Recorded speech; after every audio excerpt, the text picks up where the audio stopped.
UFC 277. It's a fairly lackluster pay-per-view. Headlined by Juliana Pena, Amanda Nunes. I'm excited for the fight.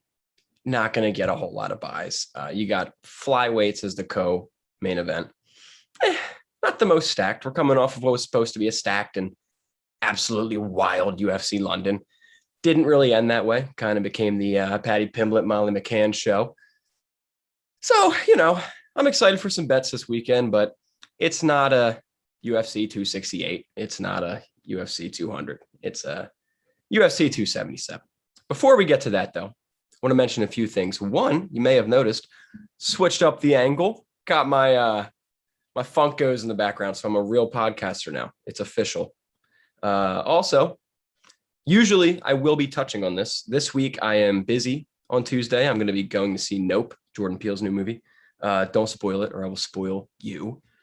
So Dana White Contender Series comes back Tuesday, every Tuesday for 10 weeks, running through the fall. I always bet that. I was like plus 10 units on that last year. So I will be including that in my early leans videos from now on. I will be posting that on my Twitter. This week, though, haven't tuned in, won't be making any bets. I don't even know who's fighting. I'll watch it on Wednesday. So good luck with that. Lastly, before we get into the leans for 277, I want to apologize because I'm a very transparent person with my betting as a handicapper. I think handicappers should be transparent. I don't like people that make up units, that make up stats, that hide their losses. No, if people are following your bets, you own up, you hold yourself accountable, and you're honest with yourself and the people that follow you. I lost 5.8 units this past weekend on UFC London, my worst betting night ever. If you tailed me, I am sorry. However, if you tail me every week, it's not that big a freaking deal because we've been up way big the past 3 weeks. But anyways, I do apologize this past weekend. My early leans video last week that I put out for UFC London was like spot on. I just, for whatever reason, went against my better judgment and didn't hit those bets. So minus 5.8 units going into UFC 277, but we're still way up on the year. It's okay. That's why they say it's a marathon and not a sprint, folks. Anyways, UFC 277, the stellar pay-per-view coming up Saturday, July 30th. Again, not that stellar. We're going to start at the top, work our way down. Main event, Juliana Pena, the champ, going up against the old-timer Amanda Nunes. Juliana Pena is right now sitting at a plus 230. Amanda Nunes, obviously a minus 250. The lines were way more drastic their first fight. We all know what happened. Huge upset. My girl Pena got it done. Strap around her waist now. What's going to happen in this fight? Let me start out by saying I am going to be laying some money on Juliana Pena.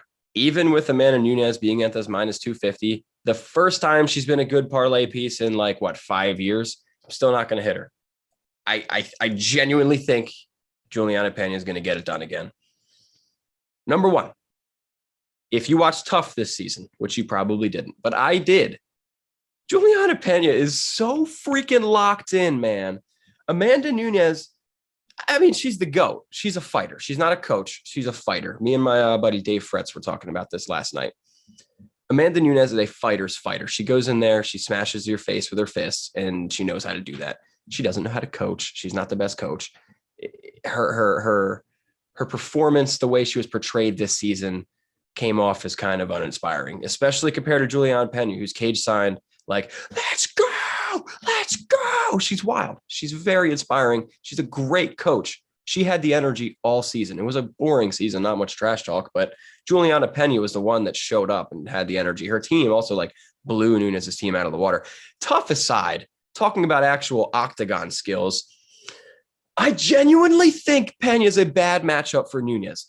I don't think she's necessarily better than Nunes, but she's a bad matchup. She's long. She's in your face. She's tough as a goat. She got clipped and hit by Amanda Nunes and still managed to finish her. I also think Amanda Nunes is probably underestimating her a little bit again. It really seemed that way on Tough this season. I might be looking too much into a reality show. She's a plus 230 underdog. I'm not going to be laying even close to a unit or two down on her. She'll get a small play, but damn it if I'm wrong. Juliana Pena is going to get it done again. She is the one who's motivated. Amanda Nunes, I don't think her prime's past her. I don't think she's done. I just don't think she's got the bantamweight strap in her. Is this even for bantamweight or featherweight? I don't know. Doesn't matter. Pena's going to win. Main event over with. Let's move down. I only have two money lines that I like right now 100% to bet on. I have a couple that I'll get into later that I have questions about in a parlay, but for now, the only other money line I like is another underdog. Alex Morono, plus 135, going up against Matthew Semmelsberger, minus 155. I think the lines are wrong here. And anytime I think the lines are wrong, I hit it. I'm a value boy, as Quinn Orthodox says on the Twitter, shouts. I think Morono should be the favorite, a small favorite, a minus 155, a minus 140 is something, but I don't understand the underdog. Last time I said this, I was wrong. I said this about Paul Craig last week, and that didn't work out. But Morono here is 4-6 in his last six UFC fights. 4-6. The only two people he lost to was Anthony Pettis by decision and Chaos Williams, who also beat Semmelsberger. That's MMA math. That's risky. I understand. I just think Morono has the more experience against top guys who he's been beating recently, even if you want to say, oh, shut up, that's Cowboy. Cowboy wasn't as dry as he is now 2 years ago when he fought Morono. That was a pretty good fight.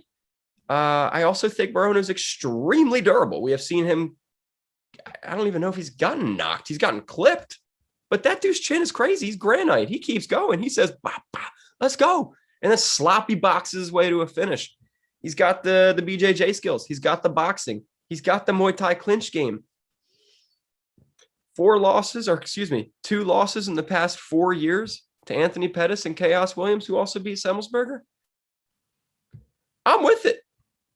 Alex Morono, plus 135 with the experience, the durability, and the boxing skills over Matthew Semi. Call me crazy. We'll find out. Those are the two money lines I'm throwing down on right now. And by throwing down, I mean sprinkling on, because they're both underdogs. I'll end up finding a play later in the week. I'll tell you all about. But for now, I'm going to hit those two underdogs. There's a parlay I like. And this parlay may not end up being a parlay because I want to watch one of the lines. Brandon Moreno, minus 205 versus Kai Kara France is a plus 175. If you parlay Moreno with Magomed Ankalaev, who's a minus 460, who's going up against Anthony Smith, plus 370. Brandon Moreno, minus 205. Magomed Ankalaev, minus 460. That comes out to a minus 123 parlay. Doggy. That is as surefire as you can get in the sport of MMA. Anthony Lionheart Smith, that's what he's got. He's got a Lionheart. He doesn't have the fight skill or the durability or the chin. That's not true, actually. He does have the durability and the chin, but he doesn't have the spirit to win anymore, especially against a guy as brutal, skilled, and destructive as Magomed Ankalaev. Ankalaev, rightful line of minus 460 here. No disrespect to Anthony Lionheart Smith, but he feeds himself to the Lions every fight. I think if Anthony Smith was fighting guys ranked like 15-10 outside the top 15, he'd be winning. But he's not. He's fighting top 5 guys, top 10 guys where he doesn't really quite belong, in my opinion. And he's going to lose this weekend. Why do I want to throw Brandon Moreno in there? Because you can't play a minus 460 favorite. That's absurd. Right now, Brandon Moreno is sitting at a minus 205. When I wrote these notes up last night, he was sitting at a minus 210. If Brandon Moreno gets to like a minus 170, a minus 180, hell, a minus 190, I will smash that money line all day with like 3 or 4 units. Very confident Moreno here. Kai Kara France, he's got the power. Knocked out Cody. That gave him a lot of hype, a lot of recency bias. I think a lot of people watching this might be able to knock out Cody nowadays. He beat Askar Askarov. I don't 100% know if everybody agrees with the scorecards, but he got the dub. He's looked good as of late. Brandon Moreno's looked better. The only loss Brandon Moreno's had in 4 years, 5 years is to Figgy, his last fight. And myself included, I'm not even 100% sure that was a loss. A lot of people think he won that fight. Regardless, lost to the champ. Moreno here, I just think he's better everywhere. Maybe he doesn't have the power Kai has, but as my boy McGregor said, timing, precision, Little bit better than power. Brandon Moreno is a skilled striker. He's a durable striker. His boxing is clean. He's got that clean, crisp, powerful Mexican boxing. I don't like betting against that anytime. You look at the mat. Brandon Moreno has great wrestling, great grappling, great jiu-jitsu. He survived against Figgy. Not even survived against Figgy. He just grapple exchanged and out-grappled Figgy in a lot of that. I don't see a lot of avenues for Kai to win here. I like the line, plus 175, minus 205, but I'm watching it. I don't understand why this line would get wider or closer, excuse me. But if Moreno hits minus 190, I'm smashing it. Otherwise, Moreno minus 205, minus 210, minus 215 with a minus 460 to minus 500 Ankalaev. That'll be like a minus 120 to a minus 140 parlay. That's probably what we're going to hit. I don't anticipate the Moreno line getting closer. Surprised it even went down since last night. But if it does, we're there. We're smashing it. Here's where this lean video gets interesting because I have questions. There are two money lines here that I don't know where I'm going. We're going to start with Derek Lewis and Sergey Pavlovich. If I said the name wrong, sorry. I'm not Russian. But right now, that's a pick 'em. Minus 110, minus 110. Derek Lewis is Derek Lewis. He's never going to be that big an underdog because he has the hammers for hands that can knock anybody out, including Curtis Blades, who was like winning the fight, huge favorite, knocked out. Alexander Volkov, losing the whole fight, 229 McGregor card, last 10 seconds of the fight, knockout. Derek Lewis got the hands, man. Scary to bet against Derek Lewis, but I am hesitant to bet on Derek Lewis here because of what we saw last fight. Forget about Cyril Gane. I don't think that's fair. Cyril Gane. Not a good matchup for Derek Lewis. A lot of people were surprised he got the TKO. I don't know why. I mean, again, it's Derek Lewis. If he lands the one punch, it's over. But when you get up to the top there with guys like Cyril Gane, you're not landing that one punch, dude. What scared me last fight is against Tai Tuivasa. Tai Tuivasa went in there and fought Derek's fight. Derek was like, great, we're throwing hands, chins are open, I'm clipping you, I'm winning. And Tai didn't go down. Tai got clipped. Tai got wobbled, but Tai didn't go down. Tai actually swung back and knocked out Derek Lewis, if you recall. This is going to give Tai a top 5 fight, and I can't wait to bet against him because this is craziness. But I don't like that Derek Lewis lost a fight fighting his style of fight. Sergey Pavlovich, again, sorry if I pronounced it wrong, is a very technical heavyweight striker with power. More on the side of Cyril Gane, who we saw Derek Lewis struggle against. He's going to use his reach. He's going to use his jabs. He's going to use the 1-2. Derek Lewis doesn't really fight like that. He fights like, whoa, you know. I think he's going to get pieced up here a little bit. And the reason I'm scared here is because of what his chin has done lately. Normally, Derek Lewis can survive 3 rounds getting pieced up, getting out wrestled by Alexander Volkov. I don't know if that's the case anymore. I think a 1-2 by Pavlovich might put Derek Lewis out. I think Pavlovich is long enough, big enough, strong enough, smart enough to avoid the right hand from Derek Lewis. The pick'em is why I'm questioning this fight. I would assume Derek Lewis was going to come in at like a minus 150, minus 160. It would have been like, dog or pass. But it's the minus 110. It's making me think, we all thought the same thing with Chris Daukaus. And then we saw Derek Lewis wasn't done yet. Curtis Blades. Derek Lewis isn't done yet. Now we're throwing him an unseasoned, unexperienced Pavlovich, who we saw coming off a great knockout against Shamil. Is he ready for Derek Lewis? And if he is ready, can he avoid the right hand? Is he good enough to avoid Derek's fight? And is he good enough to avoid Derek knocking him out? I don't know. This is a tough fight to call because when this was announced a few months ago by Marcel, I was all over Pavlovich. I was like, oh, he's going to be a big dog. I'm going to bet him. Derek Lewis wins. I'll be happy. I love Derek Lewis. If he loses, my brains was right. Now it's a -110, -110, and I don't know what to say. Last night when I wrote this, Pavlovich was like a +120, and I was like, okay, cool. I'll probably, or excuse me. No, not excuse me. Pavlovich was a +120. And I was like, okay. I'll probably throw some down on him. Had him circled. This morning I wake up, double check, -110, -110. I don't know. Let me know your thoughts on the Derek Lewis, Sergey Pavlovich fight, because I'm tossed up on that right now. I'm going to have to watch the odds this week and the lines, but I would say dog or pass, but there's no freaking dog here.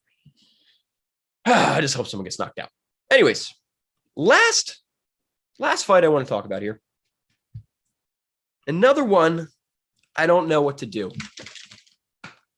Because my brain is saying one thing, and then the other part of the brain is saying another thing, and the line is saying another thing, and people on Twitter are saying another thing, and I'm conflicted.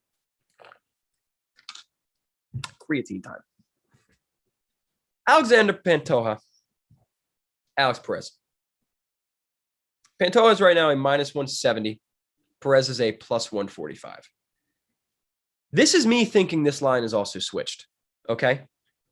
Alex Perez has had 2 years straight of like 5 or 6 canceled bouts in a row. Hasn't fought since 2020, I believe, maybe 2019. I just know it's been 6 canceled fights in a row. Before this, undefeated in the UFC before his first loss to Figgy, okay? I am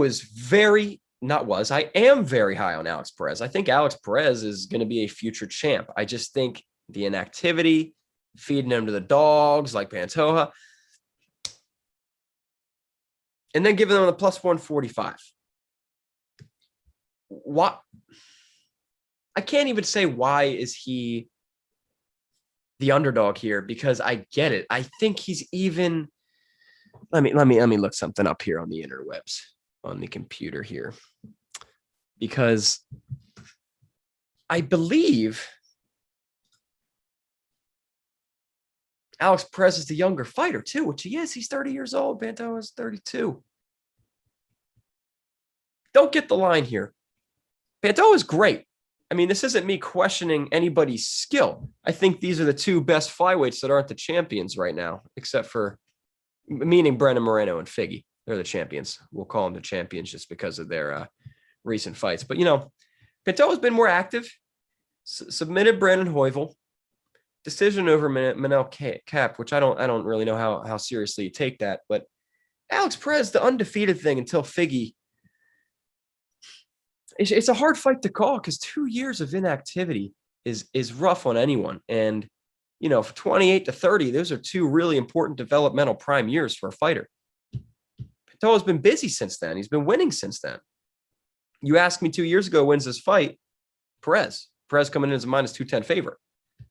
Or we're 2 years later now. We haven't seen Perez fight. We see Pantoja light up the flyweight division since then.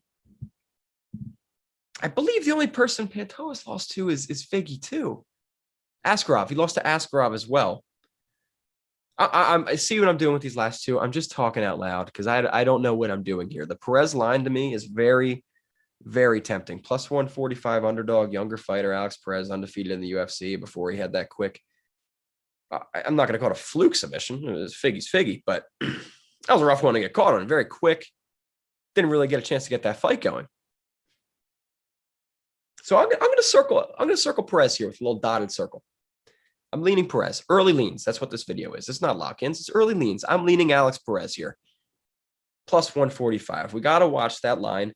I would expect that line to close. I would expect it to finish at like a -130, +115.